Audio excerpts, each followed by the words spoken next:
Hello students, आप सभी का हमारे यूट्यूब चैनल में हार्दिक स्वागत है। आज के इस वीडियो में बात करने वाले हैं उन स्टूडेंट्स की जिनके रिजल्ट तो डिक्लेयर हो चुके हैं, पर रिजल्ट में हो सकता है कि उन्हें कम मार्क्स मिले हो सकता है उनके बैक आ गई हो सकता है वो फेल हो गए हो। अब आप लोग सोच रहे होंगे कि सेमेस्टर एग्ज़ाम में फेल तो होते नहीं है, पर उसकी भी कहानी आप लोगों को समझाऊंगा। या फिर जो स्टूडेंट एब्सेंट रह गए हो तो उन्हें क्या करना है ना, आगे क्या प्रोसेस रहने वाला है, उससे संबंधित जानकारी मैं आप लोगों को इस वीडियो में देने वाला हूं। तो आप लोग वीडियो पूरा देखिएगा, और अगर आप लोग चैनल पर नए हैं तो चैनल को सब्सक्राइब, वीडियो को लाइक और बेल आइकन ज़रूर दबा लीजिएगा। और साथ में ही आप लोगों से एक बात और कहना चाहता हूं कि टेलीग्राम चैनल भी आप लोग ज्वाइन कर सकते हैं, लिंक आपको डिस्क्रिप्शन में मिल जाएगा। ठीक, सबसे पहले तो आप लोगों के जिनके भी रिजल्ट आ चुके हैं या जिनके आने वाले हैं रिजल्ट, ठीक है, और मान लो उनके बैक वेक आ गई है या आ सकती है या कम मार्क्स आ सकते हैं।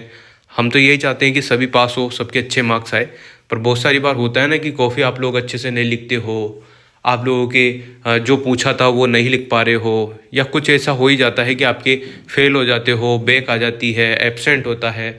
तो क्या करना है क्या नहीं करना है उस पर बात कर रहे हैं। ठीक है, तो सबसे पहले तो आप अपना रिजल्ट देख लेना। यहाँ से रिजल्ट पैनल पर आप लोगों को यहाँ पर ईयर भर लेना 2024, और जो टाइप है आपका मेन है या रिवोल्यूशन है, जो भी आप लोग जिसका सेमेस्टर सेकंड है, फर्स्ट है, यूजी है, पीजी है, तो जिसका रिजल्ट यहाँ से है इस टाइप से आप लोग देख लीजिएगा। ठीक है ना, रोल नंबर से आपको रिजल्ट शो होगा, नेम से नहीं होता है। रोल नंबर एग्जैक्ट आपको भरना है, बाकी मदर्स नेम में आप कुछ भी लिखो, डेट ऑफ बर्थ कुछ भी फिल कर सकते हो, आपका रिजल्ट शो हो जाएगा, रोल नंबर अगर आपने सही भरा है तो। ठीक है, अब बात कर लेते हैं। मान लो आपके मार्क्स आने चाहिए थे ज़्यादा, पर यहाँ पर जो है आपके मार्क्स आ गए कम, तो उन स्टूडेंट को क्या करना है बात करते हैं।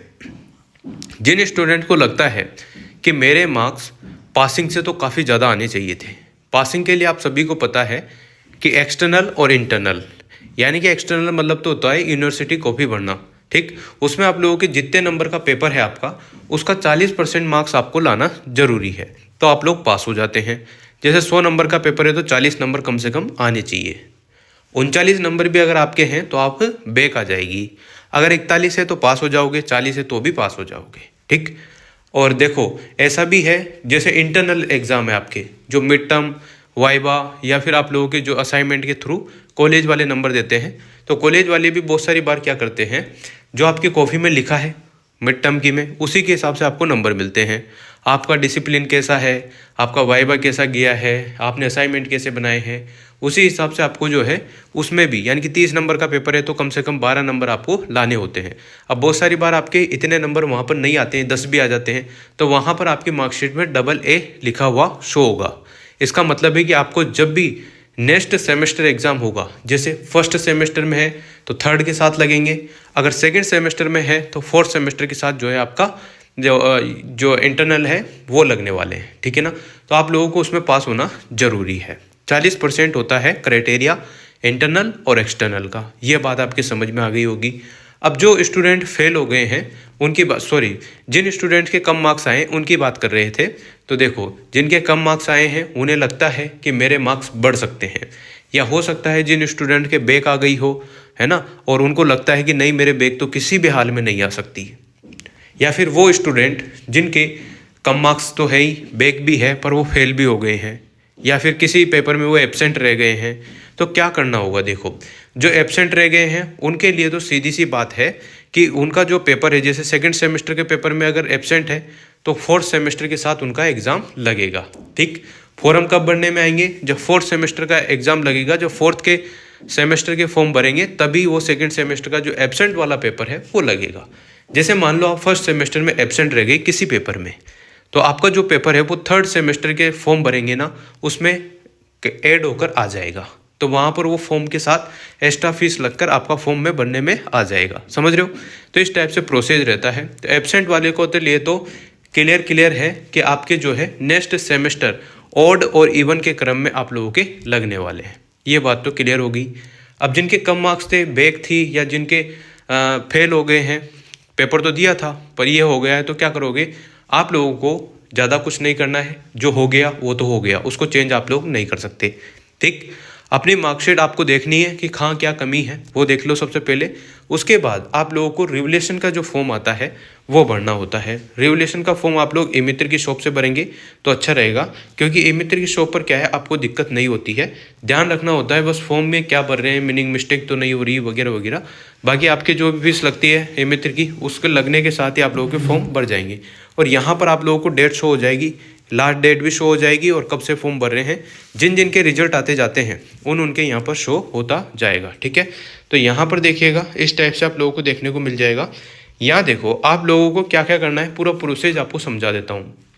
जैसे आप लोगों के रिवोल्यूशन के फॉर्म स्टार्ट होते हैं, जिनके कम मार्क्स है, बैक है या जो फेल हो गए हैं, तो उनको रिवोल्यूशन का फॉर्म जरूर भरना चाहिए, क्योंकि 99% संभावना है कि आपके मार्क्स बढ़ जाते हैं। 1% ऐसे स्टूडेंट होंगे जिन्होंने कुछ भी नहीं लिखा है, तो उनके मार्क्स कम भी हो सकते हैं या फिर वो के वही भी रह सकते हैं।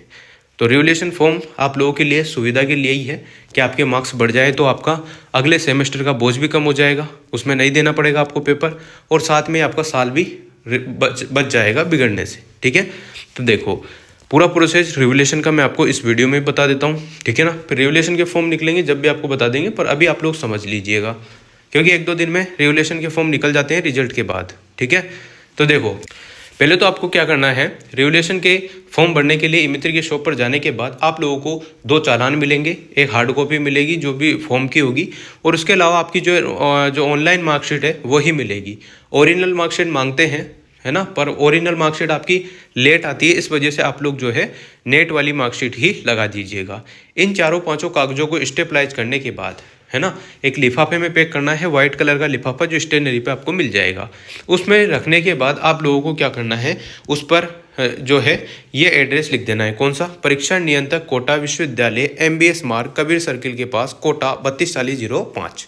ये लिखने के बाद ऊपर ही ऊपर फ्रंट पे उसके जस्ट नीचे एक तरफ लिखना है आपको अपना नाम और आपका जो मोबाइल नंबर है, चालू मोबाइल नंबर जिस पर फ़ोन आ जा सकते हो, जिसमें बैलेंस वैलेंस हो वो वाला। ठीक है, तो वहाँ पर लिख देना है आपको, खुद का ही लिखना है, किसी और का नहीं। ठीक है, वो लिखने के बाद अगर कोई भी मान लो कोई मिस्टेक आती है तो आप लोगों को फ़ोन करके वो सूचना दे सकते हैं। आपसे कोई डॉक्यूमेंट्स मंगाना हो तो वो मंगा सकते हैं। ठीक है, तो इस वजह से अपना नंबर देना होता है, नेम लिखना है, फिर मोबाइल नंबर लिख देना है। उस लिफाफे को पैक करना है अच्छे से, गोंद वोंद की सहायता से या जो भी है फेविकोल की सहायता लगा के उसको आपको पोस्ट ऑफिस में जाके स्पीड पोस्ट करना है, यानी कि 40-50 रुपये का आपका उसमें खर्चा आएगा। तो समझ लेना वो स्पीड पोस्ट हो गया। स्पीड पोस्ट इसलिए करा जाता है 24 घंटे के अंदर जो है आपका लिफाफा वहाँ तक पहुँच जाए। ठीक है, ये बात आपको ध्यान रखनी है। लास्ट डेट से पहले पहले आप लोगों को वहाँ पर पहुँचा देना है। जो कोटा यूनिवर्सिटी के आसपास रहते हैं, कोटा ही रहते हैं, तो उसी तरीके से उस लिफाफे को कंप्लीट करके वो कोटा यूनिवर्सिटी जाकर परीक्षा नियंत्रक कार्यालय में भी जमा करा सकते हैं।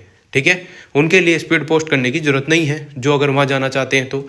और जो स्पीड पोस्ट करना चाहते हैं, जैसे बहुत सारे करौली के हैं, कोई सवाई माधोपुर का है, कोई बारा का है, कोई झालावाड़ का है, तो वो क्या करेंगे, वो स्पीड पोस्ट ही करेंगे। ठीक है, तो ये बातें आपको ध्यान रखनी है। आप लोगों का जो है एक पेपर का जो शुल्क रहेगा वो 300 रुपये रहेगा, 2 में बैक है तो 600 रहेगा। इस टाइप से आपका फीस रहने वाला है। तो यही प्रोसेस होता है, और यहाँ पर आप लोग चेक करते रहना किसका कब जो है रिवोल्यूशन के फॉर्म निकल जाए, यहाँ से आपको चेक कर लेना है। यही प्रोसेस है। तो क्योंकि 2-3 कमेंट आए हुए हैं तो उसमें पूछ रहे हैं बच्चे कि सर हमारे बैक आ गई, हमारे 1 नंबर से रह गए, हम क्या करें। अब चाहे आप आधे नंबर से रहें, 1 नंबर से रहें, अगर आपके 40% मार्क्स नहीं बन रहे हैं तो आपके या तो बैक आएगी या फेल हो जाएंगे, है ना। तो आप लोगों को रिवोल्यूशन का फॉर्म अप्लाई करना है, उसमें आप लोग पास होने की संभावना बहुत ज़्यादा रहती है। ठीक है, तो ये बातें आप लोगों को ध्यान रखनी है। और जो पास हो गए हैं और उन्हों को लग रहा है कि मेरे और ज़्यादा नंबर आ सकते हैं, तो वो अपनी रिस्क पर ही रिवोल्यूशन का फॉर्म अप्लाई कीजिएगा। ठीक है ना, क्योंकि पीछे भी मार्क्स घटते भी हैं, बढ़ते हैं तो घटते भी हैं। ध्यान रखना, घटते बहुत कम है, पर फिर भी किसी की किस्मत ही खराब चल रही हो तो घट भी सकते हैं। तो जितने मार्क्स अगर आ गए हैं तो नेक्स्ट सेमेस्टर में आप लोग ज़्यादा ला सकते हैं। ठीक है ना, जो पास हो रहे हैं वो बिना मतलब कि अपनी मतलब ऐसे कर रहे हैं तो फिर उन्हों के रिस्क ही है, तो खुद की रिस्क पर ही आप लोग रिवोल्यूशन फॉर्म फिल कीजिएगा, जो पास आउट है वो तो। और जिनके बैक है, जो फेल हैं, या जिनको कुछ ना कुछ दिक्कत है, तो वो ज़रूर फॉर्म अप्लाई कर सकते हैं रिवोल्यूशन का। Thank you so much. उम्मीद करता हूँ आप लोगों को जानकारी अच्छी लगी होगी।